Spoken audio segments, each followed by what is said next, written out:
歡迎光臨 Super 廚房，請點讚、分享同埋訂閱。今日係煮鮮淮山勝瓜湯，呢個湯有消暑健脾嘅作用。先將新鮮嘅淮山去皮，記得戴手套，因為淮山嗰啲液體會令到隻手好痕。淮山去皮之後，將淮山切開一粒粒，跟住將淮山放入鹽水度浸。主要原因係防止啲淮山變色，同埋去咗淮山啲潺。淮山已經浸咗一陣啦，咁我哋就攞去將佢沖洗乾淨。今次只係用少許嘅淮山。首先將薑切為薑片，蒜頭去衣後切為蒜片，承起備用。跟住將勝瓜去皮，紅蘿蔔去皮，將紅蘿蔔同埋勝瓜略為沖洗乾淨後，勝瓜去頭去尾，用滾刀法切開一嚿嚿，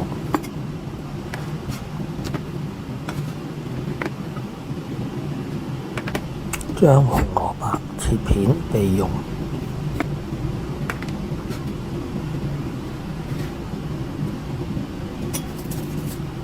開中火落油，略薑片同埋蒜片，將佢略為爆香，落紅蘿蔔同埋勝瓜落去，將佢兜勻，加入大約3碗水，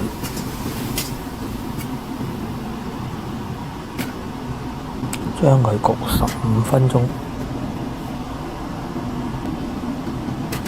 好快已經過咗15分鐘啦，咁我哋就打開個蓋，再加入新鮮嘅淮山，略為兜勻，再焗多佢5分鐘。又過咗5分鐘啦，咁我哋就打開個蓋，落半茶匙嘅鹽，跟住將佢兜勻。再放埋預先浸軟嘅杞子落去，略為煮佢一陣，咁樣就可以畢起佢啦。咁樣一味又有餸又有湯嘅鮮淮山杞子勝瓜湯，咁樣就完成咗啦。睇完片之後記得俾 like、分享同埋訂閱。我仲有大量嘅煮餸影片，可以登入下邊 info box 參觀。